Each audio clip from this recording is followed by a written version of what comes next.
नमस्कार, मैं हूं आपके साथ अनन्या बेदी। इंडिया न्यूज की खास पेशकश हैट्रिक दिल्ली वाया काशी में आपका स्वागत है। इस बार भी पीएम मोदी गंगा स्नान करने के बाद बाबा विश्वनाथ के दर्शन और पूजन करेंगे, फिर काल भैरव की पूजा करेंगे और 4 किलोमीटर लंबा रोड शो करेंगे जो 4 घंटे में पूरा होगा। 13 मई को रोड शो के बाद पीएम मोदी 14 मई को नॉमिनेशन करने पहुंचेंगे।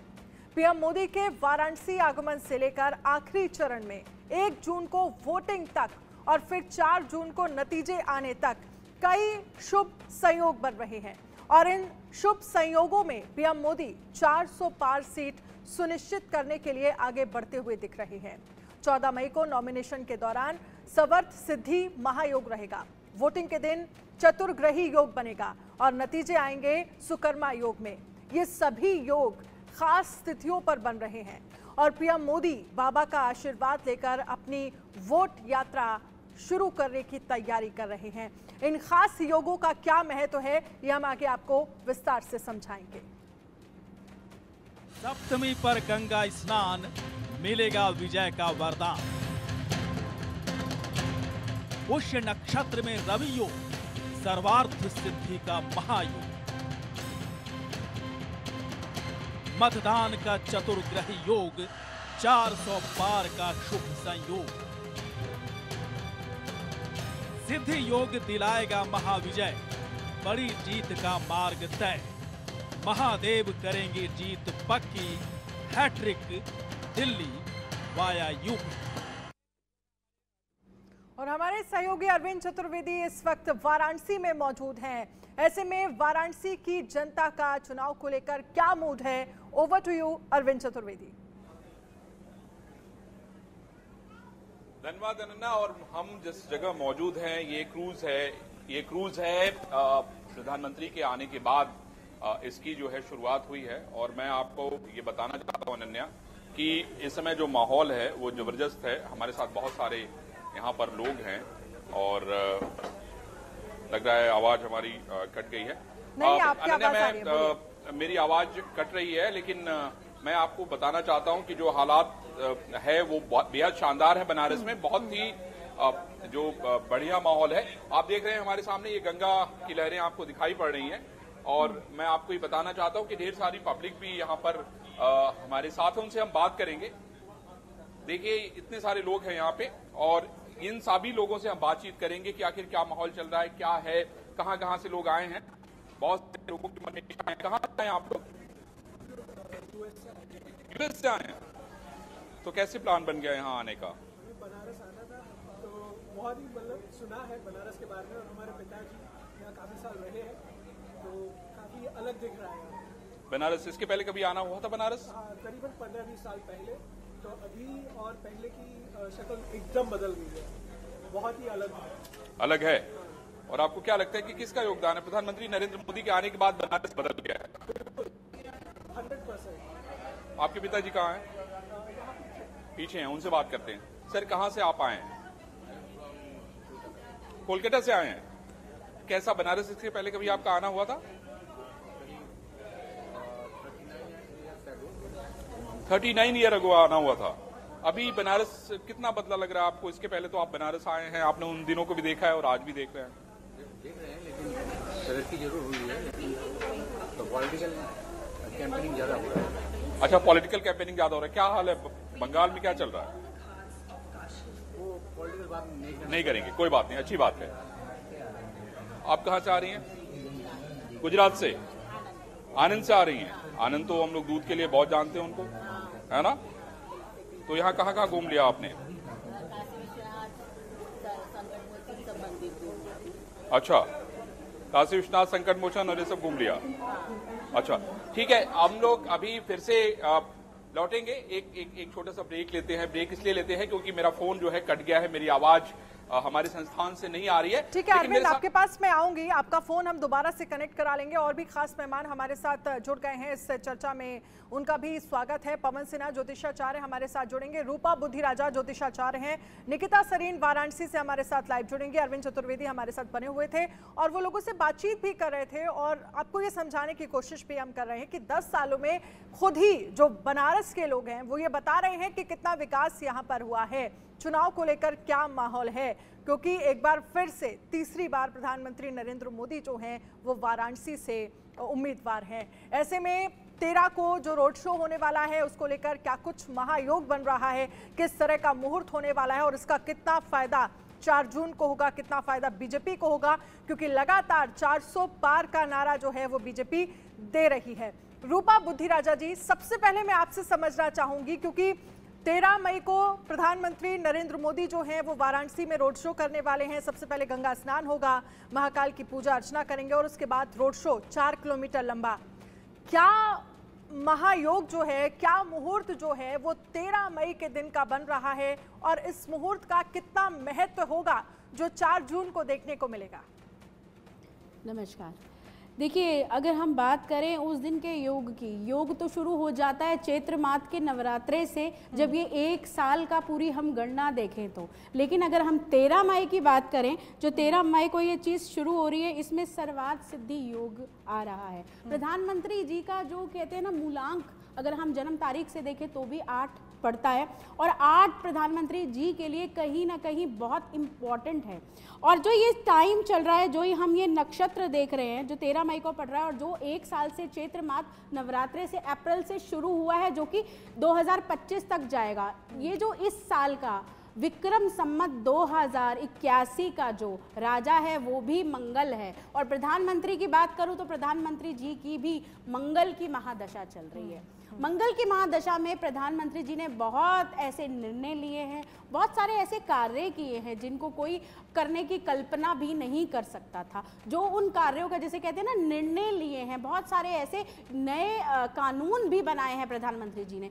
तो जो अभी की मैं उनकी दशा देख रही हूँ, योग देख रही हूँ, चाहे वो शुरुआत की देखूं, चाहे वो 13 मई की देखूं या फिर नतीजे की देखूं 4 जून की, मुझे पूरी की पूरी जो गणना दिखाई देती है प्रधानमंत्री जी के जो स्टार्स हैं, प्रधानमंत्री जी के जो गणना मैं देख पाती हूँ, जो उनकी कुंडली देख पाती हूँ, वो काफ़ी स्ट्रांग देख पाती हूँ। कहीं ना कहीं मैं उनकी जीत होती हुई देख रही हूँ। देखिए, पहले तो वो अपने धर्म कर्म और पुण्य से, पूजा पाठ से भगवान को प्रसन्न कर रहे हैं, भगवान का साथ लेकर चल रहे हैं। जैसे कि आप सब लोग भी जानते हैं कि सबसे पहले वो महाकाल में, विश्वनाथ में सबसे पहले शिव भगवान को जल अभिषेक कर कर, पूजा कर कर उनको अपने साथ कर रहे हैं। भैरव बाबा की पूजा कर रहे हैं। भैरव बाबा को, जैसे कहते हैं ना, जब कोई अच्छा कार्य करता है ना तो बहुत सारे ऐसे लोग भी उसके साथ होते हैं जो उसके कार्य को रोकते हैं। तो निश्चय ही भगवान मोदी जी के साथ है और कई लोग ऐसे हैं जो मोदी जी के रथ को रोकना चाहते हैं, उनकी निंदा करना चाहते हैं, उनको आगे भी इस पर हम विस्तार से चर्चा करेंगे। और आपकी जो गणना सामने निकल कर आई है उसमें आप ये कह रही हैं कि बीजेपी के लिए, प्रधानमंत्री नरेंद्र मोदी के लिए काशी से जो है वो अच्छे संकेत निकल कर आ रहे हैं। पवन सिन्हा ज्योतिषाचार्य हैं, हमारे साथ जुड़ गए हैं। पवन जी, बहुत बहुत स्वागत है आपका इंडिया न्यूज पर। आपसे भी ये समझना चाहेंगे, क्योंकि 13 तारीख को प्रधानमंत्री नरेंद्र मोदी का 4 किलोमीटर लंबा रोड शो, 14 तारीख को वो नॉमिनेशन करेंगे और 1 जून को वाराणसी में वोटिंग होगी, 4 जून को नतीजे आएंगे। इन चारों तारीखों की अगर हम बात करें तो क्या योग बनता हुआ आपको नजर आ रहा है? देखिए, हमें 14 तारीख को कंसीडर करना है। 13 तारीख को तो वहाँ वो पहुँच रहे हैं, रोड शो हो रहा है। रोड शो के पूरे देश में ही हो रहे हैं और सभी सफल रह रहे हैं। 14 तारीख का जो समय है तो उसमें अष्टमी लग जाएगी। अष्टमी में ये सारे कार्य होंगे और वृद्धि योग भी उस दिन रहेगा। तो ये कुल मिला के ये अच्छा योग है और निश्चित रूप से उन्हें इसका लाभ तो मिलता नज़र आ रहा है। बनारस के लोग, बनारस के वोटर कहना चाहिए मुझे, बनारस के वोटर उनको जिताएंगे और उनका जो सूर्य है, तेज है, वह भी और बढ़ेगा। मंगल को देखें तो मंगल की स्थिति भी बेहतर है इस वक्त, तो मंगल भी उनको मदद करेगा और वह सत्ता सुख प्राप्त करने की ओर अग्रसर रहेंगे, जिसमें काशी की जो सीट है ये बड़ी महत्वपूर्ण रहेगी और इस सीट पर बहुत आसानी से उनकी अच्छी बड़ी विजय होगी। ठीक है, अब जिस तरह से पवन जी भी कह रहे हैं कि जिस तरह का योग बनता हुआ दिख रहा है, 14 तारीख को आप कंसीडर करने की बात कर रहे हैं, वो बहुत अच्छे संकेत जो है वो बीजेपी को देता हुआ नजर आ रहा है प्रधानमंत्री नरेंद्र मोदी के लिए। लेकिन हमने पिछले 2 बार में देखा है, एक रिकॉर्ड बना है, पीएम कितने ज्यादा मार्जिन से जीते हैं। इस बार भी आपको लग रहा है कि कोई रिकॉर्ड बनेगा, बड़ा मार्जिन होगा जिससे जीत हासिल होगी पीएम को? क्या कह रहा है ये योग? जी, अगर मैं इस योग को उनकी कुंडली से मैच करता हूं तो मुझे लगता है कि एक बहुत बड़ा ये योग है और निश्चित रूप से हो सकता है कि बार की अपेक्षा और भी अधिक वोटों से जीतें। पीएम के होने से वहां पर बड़ा उत्साह रहता है। मैं इसे कई बार गया, जब पीएम बनारस आए हुए थे उसी से ही ऐसा लग रहा था कि बनारस में एक अलग ही छटा बिखरी हुई है। तो लोग बनारस के बहुत खुश होंगे और खुशी का एक कारण और भी है। अगर हम ज्योतिष के पॉइंट ऑफ व्यू से नहीं भी देखें तो भी हम इसको देखेंगे कि बनारस का बड़ा अच्छा डेवलपमेंट हुआ है। यद्यपि कुछ लोग नाराज हैं डेवलपमेंट से, कोई बात नहीं, वो तो सब चलता है, लेकिन मेजॉरिटी पब्लिक जो है, मेजॉरिटी वोटर जो है वह उसका स्वागत कर रहा है। और चौड़ी सड़कें, सड़कों के किनारे जो लाइट्स हैं, बनारस का जो जाम लगता था, बॉटलनेक्स क्रिएट होते थे, वह सब धीरे धीरे समाप्त हो रहे हैं। तो इसका फायदा सीधे सीधे वहाँ के सांसद यानी भारत के प्रधानमंत्री श्री मोदी जी को मिलेगा। क्योंकि आप वाराणसी की जनता की बात कर रहे हैं और मुझे लगता है कि इस पर वहाँ की जनता क्या सोचती है, कितना विकास वो पिछले 10 सालों में देखते हैं, ये समझना भी बहुत ज़रूरी है। अरविंद चतुर्वेदी लगातार बनारस के लोगों के साथ मौजूद हैं। अरविंद, ज़रा समझिए और आप ये बताइए कि कितना विकास 10 सालों में वहाँ के लोग देख पा रहे हैं, चुनाव को लेकर क्या कुछ माहौल है? अनन्या, पहले तो मैं आपको तस्वीरें दिखाता हूं। देखिए, हम इसमें में ट्रैवल कर रहे हैं, क्रूज से ट्रैवल कर रहे हैं। ढेर सारे लोग, दुनिया भर के लोग जो है इस क्रूज में सवार है। कोई अमेरिका से है, तो कोई ऑस्ट्रेलिया से है, तो कोई बंगाल से है। ये कमाल, मतलब ऐसा समन्वय जो है बहुत कम देखने को मिलता है। हमारे बगल में बता रहे हैं कि हरियाणा से भी है, हमें भूलिए मत आप। तो एक जो भारत है ना, वो इस क्रूज में है और हर जगह का, मैं आपको बताऊं, आप तो सिर्फ बनारस के बारे में बात करो, बनारस के लोग भी इसमें हैं, लेकिन आपको पूरे भारत के लोगों की बात एक साथ यहां से सुनने को मिलेगी। आप देखिए, इस समय हम लोग जो है ये माता आनंदमयी घाट के आगे से गुजर रहे हैं और यहाँ पे जो है ये वक्षराज घाट है। इस तरह से कुल 64 घाट है अनन्या। बहुत खूबसूरत तस्वीर आपको और इंडिया न्यूज के दर्शकों को देखने को मिलेगी, क्योंकि अभी थोड़ी देर में ही पूरी लाइट, जो घाट पे लाइट जलती है, वो ऑन हो जाएंगी और उसके बाद यहाँ की जो छटा है वो देखते बनेगी कि आखिर कितना खूबसूरत बनारस जो है, जिसके बारे में लोग कल्पना करते हैं, जिसको मोक्ष की नगरी कहा जाता है, जहां पे लोग मृत्यु के लिए आते हैं, मरने के लिए आते हैं। पूरी दुनिया में एकमात्र ऐसा शहर है जहां पे लोग जो है मोक्ष प्राप्त करने के लिए आते हैं, वो है बनारस, जो सबको अपने में समाहित करता है, अपने साथ लेके चलता है। ये आप देख रहे हैं जैन घाट है और इसके पीछे आप देखिए सब जगह आपको मंदिर दिखाई पड़ रहे हैं। ये मंदिर आज के नहीं है, ये सारे के सारे मंदिर प्राचीन काल है। और हम लोग जिस इलाके से गुजर रहे हैं, इस पूरे इलाके को केदार क्षेत्र कहा जाता है और केदार क्षेत्र की मान्यता यह है कि यहाँ पर अगर कोई व्यक्ति मरता है, इस क्षेत्र में मरता है, तो उसका धरती पर पुनर्जन्म नहीं होता है।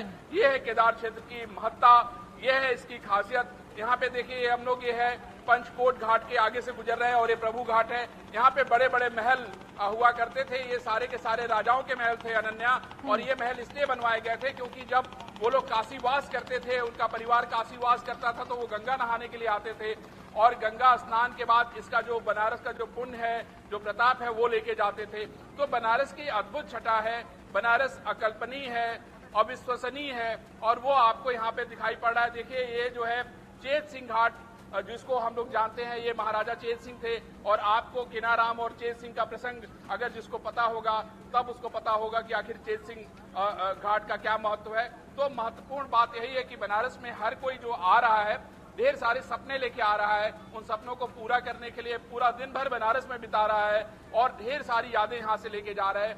फिलहाल यही है मोदी का बनारस, और मोदी का बनारस में वो सब कुछ है जो देश और दुनिया चाहती है, समझना चाहती है, देखना चाहती है, उसको जीना चाहती है। और मैं इसीलिए आज जो ये कार्यक्रम कर रहे हैं, हम लोग क्रूज से कर रहे हैं। आप देखिए हमारे सामने, देखिए कितना, देखिए ये उत्साह है, बहुत डिफरेंट तरीके के जो लोग हैं आपको नाव से गुजरते हुए देख रहे हैं, वो हमें हाथ जो हिला रहे हैं, अभिवादन कर रहे हैं। ठीक है अरविंद जी, बिल्कुल आप जो तस्वीरें दिखा रहे हैं उससे साफ तौर पर बनारस में घाटों का किस तरह से कायाकल्प हुआ है ये भी दिख रहा है। साफ सफाई कितनी ज्यादा है और दुनिया भर से लोग बनारस आ रहे हैं काशी विश्वनाथ के दर्शन करने के लिए। और कैसे ये जो अपने आप में अद्भुत नज़ारा है, क्योंकि जिस क्रूज में मौजूद है आप कह रहे हैं उसमें पूरा भारत मौजूद है, दुनिया भर से लोग उसमें मौजूद हैं और जो देख रहे हैं कि काशी का किस तरह से कायाकल्प हुआ है। रूपा जी, मैं आपके पास आना चाहूंगी क्योंकि हम जिन तारीखों में जो महायोग बन रहा है ये बीजेपी को कितना फायदा देगा, और जो लगातार नारा बीजेपी की तरफ से दिया जा रहा है 400 पार का, उसमें कैसे ये महासंयोग एक तरह से कह सकते हैं कि उस नारे को संकल्प जो है वो पूरा होता हुआ क्या आपको नजर आ रहा है? अगर हम 13 को, क्योंकि रोड शो है, 14 को नॉमिनेशन है, 1 जून को वाराणसी में वोट डाले जाएंगे और 4 को जब नतीजे आएंगे। देखिए, अगर हम बात करें तो हम सबसे पहले बात तो राजा की ही करेंगे, हम मोदी जी की बात ही करेंगे कि क्या रहेगा। बीजेपी की बात करूं तो बीजेपी का भी मुझे सितारे बुलंदियों पर नज़र ही आ रहे हैं। देखिए, जैसे कि हमारे राजा हैं यानी कि मोदी जी हैं, तो ना ये बहुत ज़्यादा धार्मिक है, बहुत सारी चीज़ों को नक्षत्र योग लेकर चलते हैं। आपने देखा जैसे कि इनका जो डेट ऑफ बर्थ का भी योग बन रहा है वो इनकी तारीखों के साथ बन रहा है। जैसे 4 जून की बात करूं तो उस दिन भी मंगलवार पड़ रहा है, नतीजे वाला दिन तो पड़ ही रहा है। जब शुरुआत ये कर रहे हैं, सबसे पहले अगर ये दर्शन कर मनाकर भगवान विष्णु को बनाकर, शिव भगवान को मनाकर आगे शुरुआत कर रहे हैं, भैरव बाबा को मनाकर आगे शुरुआत कर रहे हैं, तो इनको आशीर्वाद उस तरीके का मिल रहा है। और इनकी कुंडली की अगर मैं बात करूं तो देखिए, जैसे मैं बता चुकी हूं कि मंगल की महादशा चल रही है, गज केसरी योग इनकी कुंडली में विद्यमान है और कई सारे और योग, शंख योग, मंगल योग, कई तरीके के योग विद्यमान है। और कहा जाता है कि जब 30, 36, 48, 60 और 72 साल की जो उम्र है या जो इनका साल का जो आंकड़ा रहेगा मोदी जी के लिए, वो काफ़ी इम्पॉर्टेंट रहने वाला है। तो जो ये जो इस बार का जो मैं देख पा रही हूँ जो चुनावी नतीजे होंगे या जो रथ है मोदी जी का, जो वो चुनाव प्रचार भी कर रहे हैं, वो पहले दिन से लेकर कहीं ना कहीं शनि मंगल के आसपास घूमता हुआ मुझे नजर आता है। और ये तो निश्चित ही है, इस बार आप कुछ ऐसा देखेंगे जो आपने कई सालों में, कभी आपने जैसे कहते हैं ना पिछले कई सालों में एक बार देखने को मिलता है। तो इस बार जो मोदी जी की जीत होगी वो लोगों के लिए, कई लोगों के लिए आश्चर्यजनक होगी और लोग देखकर ये कहेंगे कि वाह कमाल हो गया। तो इस बार जो चीज होगी वो मुझे ऐसा दिखाई देता है 400 पार तो निश्चित ही होगी, और कहीं ना कहीं और भी कुछ चीजें ऐसी होंगी जिनको मोदी जी बहुत अच्छे तरीके से हैंडल करेंगे और कई ऐसे रिकॉर्ड बनाते हुए मुझे नजर आते हैं। योगों की बात करूं तो मैं उस दिन अगर बात करें जो शुरुआत मोदी जी कर रहे हैं, सर्वात सिद्धि योग पढ़ रहा है। देखिए, मोदी जी का खुद का नक्षत्र है जिनमें वो पैदा हुए हैं, वो भी नक्षत्र जो अनुराधा नक्षत्र है वो भी कहीं ना कहीं शनि का नक्षत्र है। तो शनि और मंगल से मैं जैसे कि कह रही हूं ना कहीं इनका गहरा नाता है। तो इसका इनका आशीर्वाद, कहते हैं बनाने वाला भी शनि होता है और मंगल की दशा इनकी चल रही है, मंगल का आशीर्वाद मिल रहा है, साल भी मंगल का है, तो मंगल के साथ तो मंगल ही करने आए हैं इस बार मोदी जी। और मुझे ऐसा निश्चित ही दिख रहा है कि यादगार चुनाव रहेंगे, चीजें कई ऐसी होंगी जो यादगार। ठीक है, इस पर पवन सिन्हा जी से भी मैं चाहूंगी। पवन सिन्हा जी, रूपा जी जिन बातों का जिक्र कर रही हैं कि इस बार का चुनाव यादगार होगा और कई ऐतिहासिक चीजें होंगी, ये जो सर्वात सिद्धि योग की बात की जा रही है जो कि 14 मई को जिस दिन नॉमिनेशन करना है पीएम को, सर्वात सिद्धि योग का क्या महत्व है? देखिए, सर्वात सिद्ध योग का ये अर्थ रहता है, इस योग में जो भी कार्य किया जाता है उसके पीछे जो मनोभाव है वह पूर्ण होता है। तो ये बड़े विलक्षण योगों में से एक योग माना जाता है और ये मोदी जी की मदद करेगा इस कहीं को। लेकिन एक चीज़ ज़रूर मैं यहाँ कहूँगा कि मैं जब भी श्री मोदी जी की बात करता हूँ मैं बीजेपी की बात नहीं करता हूँ, क्योंकि इस वक्त मोदी जी स्वयं ही बीजेपी का पर्याय बन चुके हैं और लोग बीजेपी की गारंटी नहीं मोदी जी की गारंटी पर मोहर लगा रहे हैं। काशी में भी लगेगी वही मोहर और मोदी जी को उससे बहुत ज़्यादा लाभ होगा। और मोदी जी के वहाँ बैठने से एक जो मेन बात ये है कि जो आसपास के 100-200 किलोमीटर का जो क्षेत्र है वह भी अपने आप में मोदीमय हो जाएगा, ये तय बात है। तो कुल मिला के ये बड़ा अच्छा रहेगा, सुयोग है और इस योग में जो भी कार्य प्रारंभ किया जाता है वह अच्छा ही सिद्ध होता है।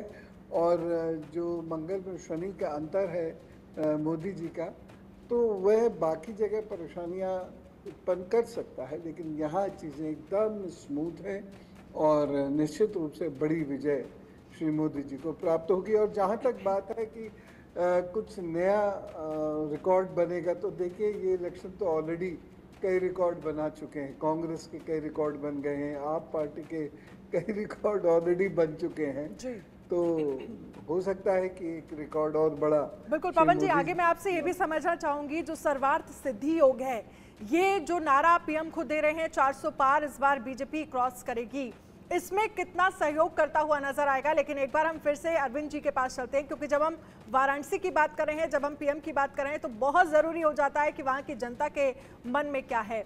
अरविंद जी, जो ज्योतिषाचार्य हमारे साथ मौजूद हैं, वो कह रहे हैं कि इस बार कुछ ऐतिहासिक होने वाला है, तमाम रिकॉर्ड टूटने वाले हैं, लेकिन जो रिकॉर्ड तोड़ने में मदद करेंगे वहां की जनता, वो उनके मन में क्या है?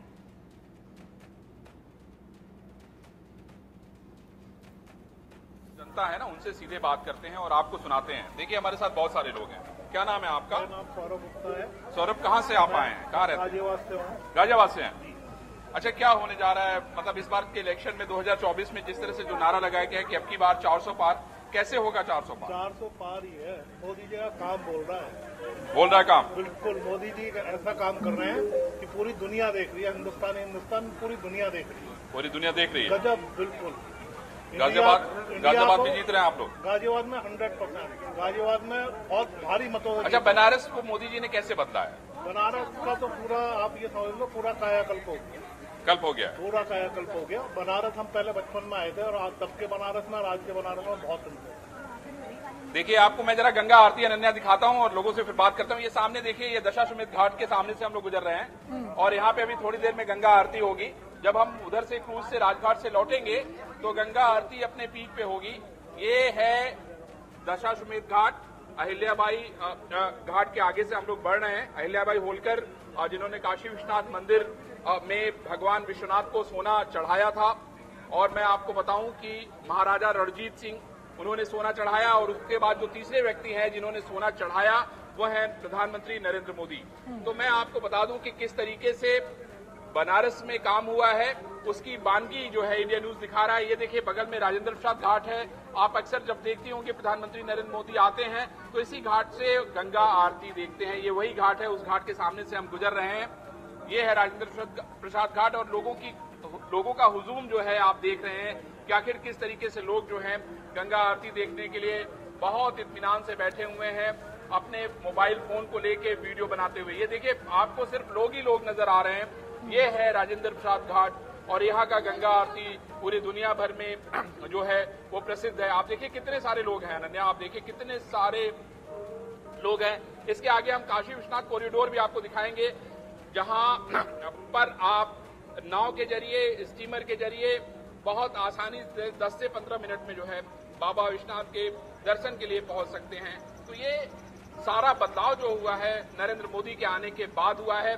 मुझे याद है जब राजीव गांधी प्रधानमंत्री थे, ये जो दोनों टंकियां बनी हैं, यहाँ पर सीवेज ट्रीटमेंट प्लांट लगाया गया था, लेकिन उसके बाद गंगा में जो लगातार था सीवर गिर रहा था। अभी प्रधानमंत्री नरेंद्र मोदी के आने के बाद इस बनारस में न जाने कितने सारे सीवेज ट्रीटमेंट प्लांट लगाए गए हैं, और गंगा जल में जो है गंदा पानी गिरने से रोका जा रहा है। तो ये सारे काम अभी हाल में हुए हैं और जिसको दुनिया ने देखा है। अब आप देखिए, मैं आपको दिखाने वाला हूँ काशी विश्वनाथ कॉरिडोर। देखिए हमारे सामने आपको दिख रहा है, ये जहां लाइटें दिख रही हैं वो काशी विश्वनाथ कॉरिडोर है, और यहाँ से आप सीधे बाबा के दरबार में जा सकते हैं। मुश्किल से 100 कदम की दूरी पे बाबा जहां से हम गुजर रहे हैं वहां से 100 कदम की दूरी पे है। लोगों में कितना उत्साह है, जो क्रूज पे लोग हैं। मैं आपको अनन्या दिखाता हूं, ये लाइटें आपको दिख रही होंगी। यहाँ पर ही प्रधानमंत्री नरेंद्र मोदी ने स्नान किया था जिस समय कॉरिडोर का उद्घाटन था। आपको याद होगा, वो तस्वीरें आपके जहन में होगी, और किस तरीके से गंगा का जल लेके बाबा विश्वनाथ को चढ़ाने के लिए वो यहाँ से सीढ़ियों को चढ़ के गए थे। ये कॉरिडोर है, ये बाबा विश्वनाथ का कॉरिडोर है। आप देखेंगे उसके बगल में जो है मणिकर्णिका घाट है, जो हमें सत्य का बोध कराता है कि दुनिया में कोई अजर अमर नहीं है, जो आया है उसको जाना है। ये आप देखिए, ये बाबा विश्वनाथ का दरबार का गेट है, ये सामने ये देखिए आपको गेट दिखाई पड़ रहा है, भव्य गेट है, ये शानदार। मैं अपने कैमरामैन दीपक को बोलूंगा कि वो गेट पूरे देश को दिखाए, दुनिया को दिखाए, क्योंकि यही तस्वीर दुनिया देखने के लिए आ रही है, यही बदलाव दुनिया देखने के लिए आ रही है। और ये बदलाव कमाल का है, ये बदलाव इसके पहले नहीं था। काशी विश्वनाथ मंदिर को जिस तरीके से बनाया गया, मैं आपको अनन्या एक बहुत और भी विशेष बात बताता हूं। काशी विश्वनाथ की सारी रजिस्ट्रियां भोर में 4 बजे की गई हैं, क्योंकि वो मुहूर्त और नक्षत्र बहुत महत्वपूर्ण था। उस दौरान यहाँ पे जो जमीनें लोगों से ली गई है उसकी रजिस्ट्री की गई है। आप ये देखिए, ये बाबा विश्वनाथ का कॉरिडोर है और आपको लोग दिखाई पड़ रहे होंगे, ये शानदार है बिल्कुल। और ये शानदार तस्वीरें जो हैं वो आपके माध्यम से हम यहाँ बैठकर देख पा रहे हैं, और ये बताता है कि काशी कितनी बदल गई है। और इसी बदली हुई काशी को देखने के लिए दुनिया भर से लोग यहाँ पर पहुँचते हैं और खुद को पाते हैं कि एक अद्भुत काशी वो देख पा रहे हैं। अब साफ सुथरी काशी जो है वो, क्योंकि घाटों में जो पहले गंदगी नजर आती थी, मैं खुद भी वहाँ पर गई हूँ और मैंने देखा कि बहुत बदलाव हुआ है।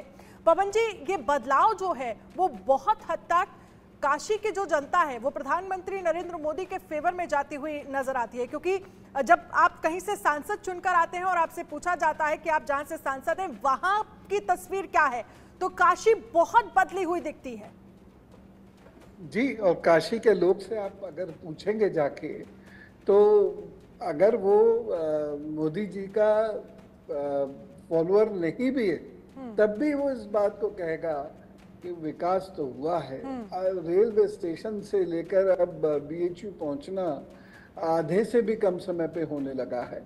और उसके बाद जब हम एयरपोर्ट से गुजरते हैं, एयरपोर्ट से निकल के करीब करीब 1 घंटा तो वहाँ के ट्रैफिक में लगता था, अब वहाँ पर 3 लेन 4 लेन हो गया है और सीमेंटेड रोड है, जो अपने आप में बनारस के लोगों के लिए स्वप्न कभी होता था। तो आज वह स्थिति हो गई। मार्केट बहुत हद तक अच्छे हो गए हैं, रेगुलराइज हो गए हैं उनके जो टेरिटरीज हैं, और जिस तरीके से सड़कें साफ सुथरी हैं, जगह जगह पे डस्टबिन रखे हुए हैं, जन औषधि के केंद्र हैं वहाँ पर। तो देखिए, मैं एक ऐसी बात कह रहा हूँ, इसे कोई अन्यथा ना ले, कि जब वोटर को कोई चीज़ रिझा जाती है तो गृह चाल भी प्रभु उसी के अनुसार कर देते हैं, क्योंकि इतने सारे लोगों की तमन्नाएं, तसव्वुर जो उस व्यक्ति के साथ जुड़ जाता है जिसको वो नेता मान रहे हैं, तो नेचुरली बाकी सारे योग तो अपने आप फेवर में आ ही जाएंगे। तो मोदी जी को नो डाउट बहुत इसका लेवरेज मिलेगा। मोदी जी को वहाँ स्टेडियम का लेवरेज मिलेगा, वहाँ काशी विश्वनाथ का जो कॉरिडोर बना है उसका लेवरेज मिलेगा, और जिस तरीके से वहाँ पे बाबा के मंदिर के लिए प्रयास चल रहे हैं उसका भी लेवरेज उन्हें मिलेगा।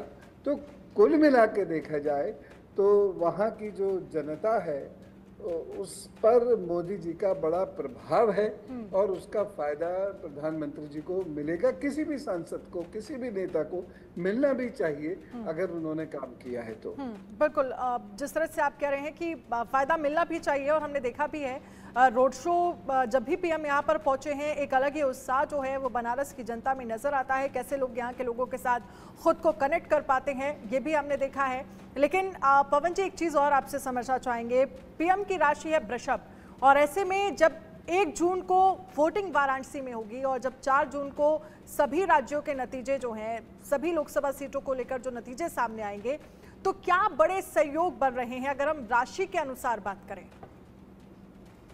देखिए, वृश्चिक राशि है प्रधानमंत्री जी की, वृश्चिक राशि है, और उस दिन जो वृश्चिक राशि के साथ योग बन रहा है, एक तो चंद्र मंगल आपस में काफ़ी क्लोज है, यद्यपि मंगल उनका लगभग 0 डिग्री से थोड़ा सा ऊपर निकला है, लेकिन मंगल और चंद्रमा ये जिस प्रकार एक साथ बैठे हुए हैं, और जो उस दिन के जो योग हैं, और उसमें जो शनि का महत्व है और बृहस्पति का महत्व है, पुनर्वसु नक्षत्र, पुष्य नक्षत्र आदि, ये सभी चीज़ें जो हैं मोदी जी के वृश्चिक राशि के प्रभाव को बढ़ा देती है। यद्यपि नवम भाव के पॉइंट ऑफ व्यू से देखा जाए तो ये नीच का होता है, लेकिन फिर भी चूंकि ये मंगल के साथ बैठा है इसलिए नीच भंग होकर इसका राजयोग बनता है, इसीलिए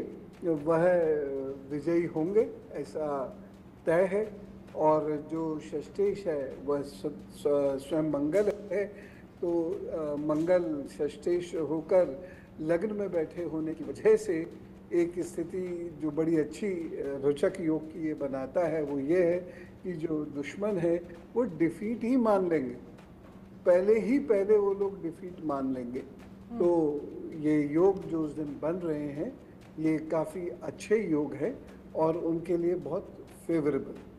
ठीक है अरविंद जी, मैं आपके पास आऊंगी और वो अद्भुत नज़ारा जो है वो काशी के घाटों का और वो गंगा आरती का वो हम देखेंगे, लेकिन एक छोटी सी प्रतिक्रिया जो है वो रूपा जी मैं आपकी भी लेना चाहूंगी। राशि के अनुसार रूपा जी क्या लग रहा है, क्या योग बन रहा है? देखिए राशि की बात करूं तो वृश्चिक लगन है और वृश्चिक ही राशि बनती है मोदी जी की। अगर उनकी राशि की बात करूं सबसे पहले तो उनका लगन जो है मंगल के साथ चंद्र बैठे हुए हैं वही उच्च का बन रहा है कहीं ना कहीं, तभी मैं कह रही हूँ वो दूसरों का सेल्फ इंटरेस्ट ना होने के बावजूद भी अपनी भावनाओं के साथ लोगों को जोड़ेंगे, भावनाओं से लोगों के साथ जुड़ेंगे और शत्रु हंता का भी कहीं ना कहीं योग बनता है। उनके जो अपोजिट लोग होंगे उनकी अपने आप ही उनके सामने टिकने की क्षमता कम हो जाएगी, टिकेंगे नहीं शत्रु। कहीं ना कहीं अगर मैं मोदी जी की बात करूं तो मुझे ये भी दिखाई देता है जो इनकी कुंडली है, इनका जो इनकी राशि कहती है मंगल की राशि है, जैसा कि मैं आपको बता ही रही हूँ, साल भी मंगल का है और उस तरीके से उनको एक बल मिलता है, उनको ना नई से नई चीज़ें वो करते हैं जो एक आम आदमी की भावनाओं से जोड़ते हैं। धर्म का काम निश्चित ही वो करते हैं। जो उनकी कुंडली में योग दिखाई दे रहे हैं वो ये दिखाई दे रहे हैं कि वो हर परिस्थितियां जितनी मर्जी नेगेटिव हो, जितनी मर्जी खराब परिस्थितियों के बावजूद वो अपने आत्मविश्वास को कहीं भी कम नहीं होने देते। अपने आत्मविश्वास के साथ वो विजय पताका लहराते हुए मुझे इस बार भी नजर आते हैं और कहीं ना कहीं उनकी कुंडली में भी जो योग बने हुए हैं जो हम देख पा रहे हैं वो काफ़ी स्ट्रॉन्ग मुझे दिखते हैं। ठीक है, आप करिए कुंडली में जो योग बनते हुए दिख रहे हैं वो काफ़ी ज़्यादा स्ट्रांग है और जो बीजेपी के फेवर में और पीएम के फेवर में जाता हुआ नजर आ रहा है। देखिए प्रधानमंत्री नरेंद्र मोदी की राशि वृश्चिक है, लेकिन अगर हम वाराणसी की राशि की बात करते हैं तो वृषभ है और 1 जून को वृषभ राशि में चतुर्ग्रही योग बन रहा है। तो इन दोनों के बीच में भी क्या रूपा जी आप कोई कनेक्शन देख पा रही हैं? देखिए मैं तो ये मानती हूँ कि जो वाराणसी के राजा हैं वो शिव हैं और शिव को मना लिया, भैरव बाबा को मना लिया, जो भी राशि हो जो भी योग हो, हालांकि इनके योग बहुत अच्छे हैं, जब शिव का अभिषेक कर लिया, भैरव बाबा को मना लिया तो इनके हाथ में पहले ही पावर आ जाती है। तो जिस तरीके की भी मैं पहले बता रही हूँ कि वो जनता से जुड़ते हैं, भावनाओं से जुड़ते हैं, लोगों के उस भावना को उन्होंने राम मंदिर में देख लें, आप चाहे वाराणसी में देख लें, आप जितने भी धर्म देख लें, आप किसी भी धर्म को उठा के देखें, जो हम कल्पना करते थे कि ऐसा मंदिर चाहिए उससे भी कई गुना अच्छा उन्होंने मंदिर का निर्माण किया है वाराणसी में भी, और आप अगर राम मंदिर में देखें तो वो भी। तो कहीं ना कहीं हमारी भावनाएं उनसे जुड़ जाती हैं और सबसे बड़ी बात जो इतने बड़े कार्य कर रहा है उनको भगवान का आशीर्वाद जरूर मिलता है, उनका सानिध्य मिलता है और कहीं ना कहीं इस आशीर्वाद की वजह से ही वो कहते हैं ना उनको पकड़ पाना, उनके आगे खड़े रह पाना बड़ा मुश्किल है। बिल्कुल पवन जी, क्योंकि जिस बात का जिक्र रूपा जी कर रही हैं, चाहे आप अयोध्या में राम मंदिर को देख लीजिए, चाहे आप काशी विश्वनाथ कॉरिडोर को देख लीजिए, जब देश के विकास के साथ साथ जब आप सांस्कृतिक विरासत को आगे बढ़ाकर चल रहे हैं इसका फायदा मिलता है। इसके साथ ही क्योंकि ये भी कहा जा रहा है कि काल भैरव मंदिर में पूजन का फल वो भी बहुत महत्व देता है और ये तमाम चीज़ें मिलकर जो योग बना रहे हैं वो बहुत हद तक कह सकते हैं कि प्रधानमंत्री नरेंद्र मोदी के लिए, बीजेपी के लिए एक पॉजिटिव रिस्पांस देता हुआ दिख रहा है। इन महत्व के बारे में आपसे समझेंगे और साथ ही ये भी कि काल भैरव मंदिर में पूजा करने का क्या महत्व है। देखिए यहाँ पर एक महत्वपूर्ण बात मैं कहना चाहूँगा कि जो नेता होते हैं जो इलेक्शन लड़ रहे हैं, खासतौर से जनता के बीच में जा रहे हैं, उन नेताओं के साथ एक बहुत महत्वपूर्ण चीज़ होनी चाहिए और वो ये है कि उनका शत्रुहंत योग बली होना चाहिए। काल भैरव जी की पूजा से शत्रुहंत योग जो मोदी जी की कुंडली में है भी, ये और बली होता है। तो जब तक कप्तान दूसरी टीम को हरा नहीं पाएगा तो स्वयं कितनी अच्छी पारी खेल ले, लाभ नहीं होगा। तो मोदी जी की कुंडली में जहां एक और उनकी विकास की छवि अब उभर के आ रही है, जहां दूसरी ओर उन्होंने संस्कृति के लिए जो कार्य किया है वो प्रकट हो रहा है, वहीं तीसरी ओर शत्रुहंत योग से वह अपने शत्रुओं को कपा रहे हैं, भयभीत कर रहे हैं। और उनके विरुद्ध खड़े होने वाले जितने भी लोग हैं वो आप देखिएगा, 10 सालों में आपने देखा भी होगा, नोट किया होगा, बल्कि हमसे ज़्यादा आप लोग अलर्ट रहते हैं। तो पिछले 10 सालों में शत्रु आसानी से मोदी जी के आस पास भी नहीं पहुंच सके, काफ़ी पीछे रह गए। और हर चीज़ में, ऊर्जा में हो, मोदी जी ने लगभग 103-104 रैलियां की, शत्रु 39-40 पर सिमट के रह गए। कुछ शत्रु जो मुखर होते थे वह जेल की सलाखों के पीछे पहुंच गए। बहुत सारे ऐसे शत्रु थे जो कुछ बोल ही नहीं पाए, बल्कि बहुत सारे शत्रुओं ने तो उन्हीं की पार्टी ज्वाइन कर ली।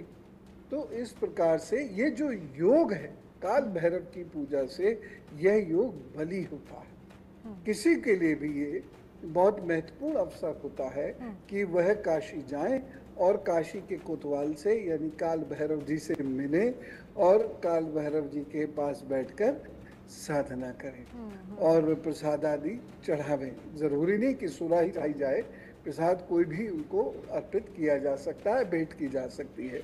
और ऐसे व्यक्ति के शत्रुहंत योग और बली हो जाते हैं और वह वाद विवाद, मुकदमा, चुनाव, इसमें उनके जीतने के जो योग संयोग हैं वो बहुत ज़्यादा बढ़ जाते हैं। तो ये बहुत आवश्यक है। और दूसरी चीज़, वहाँ पर कोई भी अधिकारी हो, सांसद हो, वो जब भी वहाँ पहुँचते हैं काल भैरव जी को प्रणाम करने अवश्य ही जाते हैं और उनके लिए बल्कि कुर्सी खाली छोड़ी जाती है। तो ये एक बहुत बड़ी मान्यता है।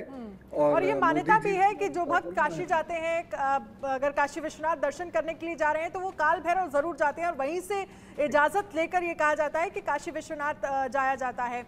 रूपा जी इस पर कुछ कहना चाहती हैं? बोलिए रूपा जी। बिल्कुल, मैं ये भी कहना चाहती हूँ, देखिए जो इंसान तरक्की करता है, जो इंसान इतने सब लोगों का प्रतिनिधित्व करता है, तो निश्चित ही उसके दुश्मन भी बहुत होते हैं, बहुत सारे लोग होते हैं जो उसको रोकते हैं।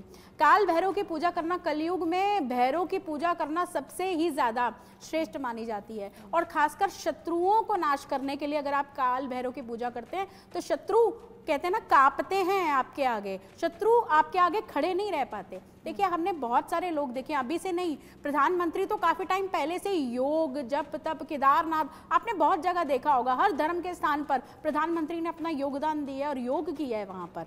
लेकिन अगर हम बात करें तो हमने ये भी बहुत देखा है कि बहुत सारे आपने देखे होंगे लोग, जैसे कहते हैं ना, व्रत रखते हैं, बहुत सारी चीजें करते हैं। हमारा प्रधानमंत्री तो कहते हैं ना, बिना अन्न और जल के नवरात्रे रखते हैं 9 दिन, उस तप को करते हैं। लेकिन बाकी जगह पर आपने देखा होगा, मंदिरों में देखा होगा, बहुत जगह पे देखा होगा, पूजा अनुष्ठान करने के बावजूद वो अपनी जगह पर रहते हैं, किसी से मिलते नहीं है, बात नहीं करते हैं। परंतु हमारे प्रधानमंत्री की एक बहुत अच्छी बात है, वो इन सब धर्मों को करते हुए भी अपना काम पूर्ण रूप से करते हैं। अपने कर्म के प्रति जो इतना, जिसे कहते हैं ना, निष्ठा उनकी दिखती है, वो काबिलिए तारीफ है। बिल्कुल, बहुत बहुत शुक्रिया आप दोनों का ही, रूपा जी हमारे साथ जुड़ने के लिए, पवन सिन्हा जी, ज्योतिषाचार्य हमारे साथ जुड़े, आपका भी बहुत बहुत शुक्रिया इस चर्चा में शामिल होने के लिए। तो इस खास पेशकश में हमने आपको बताया कि 13 मई जब प्रधानमंत्री नरेंद्र मोदी वाराणसी में रोड शो करेंगे, क्या योग बन रहा है, 14 मई जब नॉमिनेशन करेंगे और 1 जून जब वोटिंग होगी वाराणसी में, 4 जून को जब नतीजे आएंगे, तो किस तरह से